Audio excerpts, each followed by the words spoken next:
You ruined Easter, Sarah. Ruined Easter? My hands shake, clutching the counter to keep from screaming, anger roaring in my chest like a fire ready to burn the house down.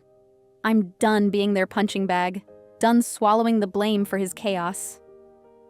I spin around, my voice low and sharp as a knife. You want to talk ruin, Mom? How about Michael's $12,000 bill? The room goes dead silent, gasps cutting through like shattering bottles.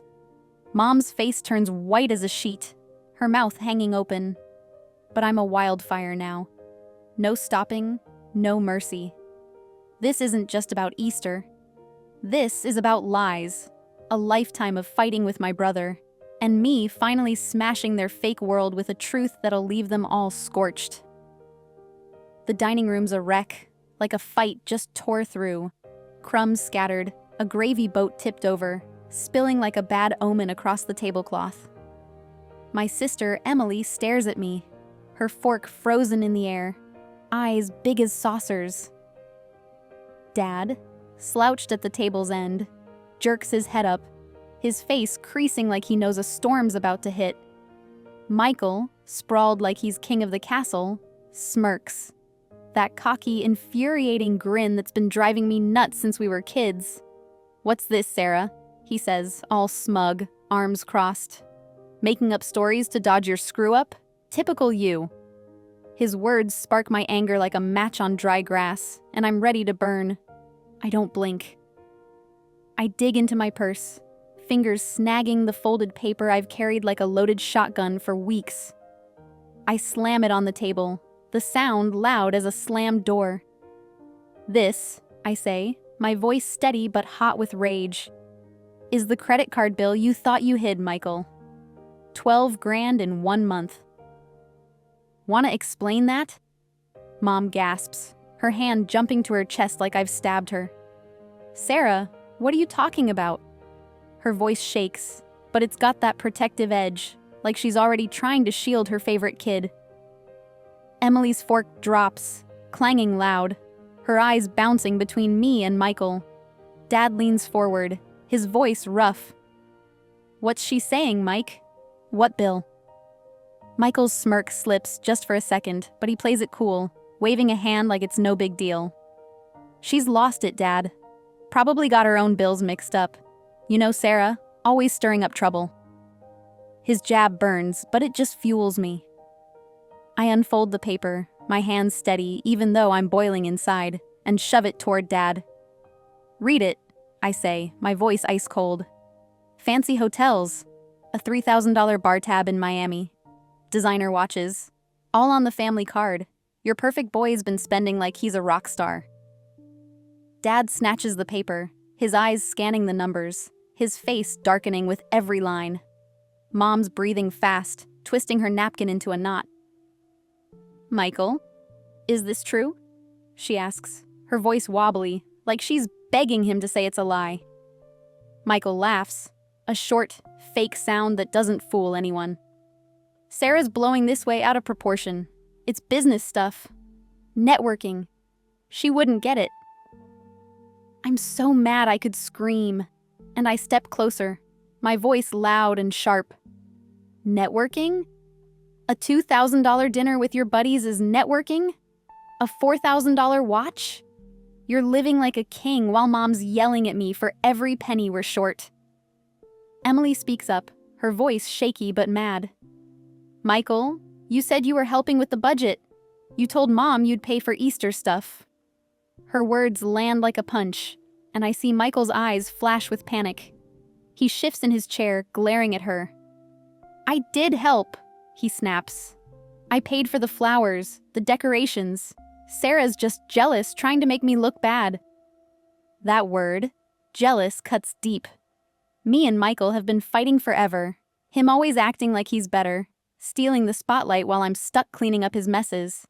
He's been Mom's golden boy since we were little, and I've been the one fixing his screw-ups, his broken toys, his unpaid debts, his lies.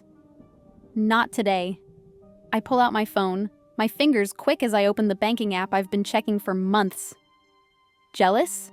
I say, my voice calm but deadly. "Let's see who's helping." I shoved the phone toward Mom, showing the money moves. Here's me, sending $500 from my savings for the Easter ham and food. Here's me again, covering $200 for the kids' baskets because you said we were broke. And here's Michael, nothing, zero. But $12,000 in charges. Tell me I'm the problem. Mom's face crumples, her eyes jumping to Michael, who's sitting up now, fists clenched. You've been snooping on me? He yells, slamming his hand on the table so hard the plates rattle. You got no right. I laugh, a harsh, angry sound. No right? I got every right when Mom's screaming at me for ruining Easter. You think you can hide your garbage while I get blamed? Not this time. Dad's voice cuts through, low and scary. Michael, explain. Now. It's the voice that used to make us freeze as kids, but Michael's too deep in his own mess to back down. He jumps up, his face red. You're all making this a big deal. I'm working on my career, making contacts. Those charges are for business. Sarah's just a loser trying to drag me down. Loser? I step closer, staring him down, my voice shaking with years of bottled up anger. I'm the one keeping this family together while you act like a big shot. I'm working extra hours, skipping meals to save money, while you're buying $1,000 shoes. You're not building anything. You're tearing us apart. Mom sobs, her hands over her face. Michael, how could you? She whispers, her voice cracking. I trusted you. I always took your side. Michael's tough act wavers, his eyes showing a flash of guilt, but he fights back, pointing at me. She's lying, Mom. She's making it sound worse to make me the bad guy. You know I'd never hurt this family. Emily stands, her chair scraping loud, her voice wobbly but fierce. Stop it, Michael. I saw the receipts in your car. Champagne, fancy dinners, stuff you never told us about. The room feels like it's exploding, everyone's voices crashing like a thunderstorm. Michael's face twists, caught, but he swings back. You're all ganging up on me. I'm the one trying to make something of myself, and Sarah's just... Dad slams his fist on the table, shutting everyone up. Enough, he yells. Michael, you've been lying. You've been spending money we don't have, and you let Sarah take the blame. You're not a kid. Own up. Michael freezes, his mouth opening, but no words come. The room's so quiet I can hear Mom's shaky breaths. I'm trembling, my chest tight, but I'm not done. You want to know what I spent, Mom? I say, looking at her, my voice softer but still hard. I spent $50 on new shoes for Emily's kids because theirs were falling apart. I spent $100 on gas to get here for Easter because you said family's everything. I didn't ruin nothing. He did. I point at Michael, who's sinking back into his chair, his tough act gone, his face pale. Mom looks at me, tears streaming, and I see something change in her eyes. Guilt, maybe, or the truth finally hitting. Sarah, she whispers, I didn't know. I thought... Her voice fades, and I nod, my throat tight. Yeah. You thought I was the screw-up, but I'm not. Dad stands, holding the bill, and steps toward Michael, his voice heavy. You're paying this back, Michael, every penny, and you're saying sorry to Sarah, now. Michael's head drops, his hands gripping the table, and he mumbles, Sorry, Sarah. It's weak, barely real, but it's something, a dent in his ego. Emily grabs my hand, squeezing, her eyes wet. I'm sorry, too, she says. I should have spoken up sooner. I squeeze back, feeling a little less heavy. Mom stands, wobbly, and pulls me into a hug, her cries muffled against my shoulder. I was wrong, Sarah. I'm so sorry. I hug her back, but my eyes stay on Michael, who's staring at the floor, beaten. This ain't the end. He'll try to charm his way out, like always. But I've shifted something today. They see me. They see him for what he is. The fight with Michael goes way back, a war that's been raging since we were kids. He was always the star. Good grades, big smile, Mom's favorite. I was the quiet one, stuck in his shadow, always fixing his messes. He'd break my toys and I'd get blamed. He'd spend his allowance, and I'd give him mine. In high school, he'd take my car, bring it back empty, and I'd have to explain to Dad. College was worse. He partied, racked up bills, and Mom bailed him out, while I worked weekends to pay my rent. Every time I tried to call him out, he'd twist it, make me the bad guy, and Mom would buy it. "Michael's trying," she'd say. "Don't be so hard on him." It built this wall between us, this anger that's been burning for years. Today, that wall started to crack. A week later, we're back at the house, and Michael's already trying to play nice, flashing that smile like nothing happened. "Hey, Sarah, let's move past this," he says, all smooth, like he didn't just get caught. I'm not falling for it. "Move past it?" I say, my voice hard. "You owe $12,000, Michael. You don't get to smile your way out." He rolls his eyes, but Dad's there, watching, and he steps in. "She's right, Mike. You're selling that fancy car tomorrow. Payment starts now." Michael's face tightens, but he nods, knowing he's trapped. Mom's different now. She's quieter, looking at me more, like she's trying to make up for years of picking the wrong side. She pulls me aside one night, her eyes red. "Sarah, I didn't see how much you were doing. I leaned on Michael because he was easier. I was wrong." It hurts to hear, but it feels good too, like a weightlifting. I nod, not sure what to say, but she hugs me tight. And for once, I feel like she's really seeing me. Emily's been my rock since the blow-up. She texts me the next day, saying she's proud of me for standing up. "I always knew Michael was pulling stuff," she says, "but I was scared to say it. You're braver than me." I tell her we're in this together now, and it feels like I've got my sister back after years of her staying quiet. Michael's not done causing trouble, though. A month later, I hear he's been telling cousins I overreacted, trying to spin the story so he's the victim. I'm ready to explode, but Emily stops me. "Let him talk," she says. "Everyone knows the truth now. He's just digging his own hole." She's right. At the next family gathering, I catch whispers. People talking about Michael's bill, giving me nods like they respect me for calling it out. For the first time, I'm not the invisible one. I'm the one who stood up. The war with Michael's deep. It's not just about money. It's about him always getting the praise, the easy pass, while I'm stuck proving myself. When we were 10, he broke Mom's favorite vase, and I got grounded for not watching him. At 16, he crashed my bike, and Dad yelled at me for letting him borrow it. In our 20s, he'd borrow cash, swear he'd pay it back, then ghost me while I ate cheap noodles to cover rent. Every fight, he'd charm his way out, leaving me looking like the nag. Mom would say, "He's got big dreams, Sarah. Support him." But his dreams were built on my sweat, and I was done carrying him. Months pass, and things shift more. Michael sells his car, starts paying back the bill, slowly, grumbling the whole time. Dad's on him like a hawk, checking every payment. Mom's cooking my favorite meals, asking about my job, like she's trying to rebuild something we lost. Emily and I are closer than ever, planning a trip with her kids, something we haven't done in years. But Michael's still Michael. He tries pulling me aside at Christmas, all smiles. "We're good, right, sis? No hard feelings?" I look him dead in the eye. "We're not good till you own what you did. All of it." He backs off, his smile fading, and I know he's not there yet. A year later, the family's different. Michael's quieter, working a regular job, no more flashy stuff. He's not the king anymore, just a guy trying to keep up. Mom and Dad talk about me with pride now, telling neighbors how I saved the family budget. Emily's my partner in crime, calling out Michael's little tricks before they grow.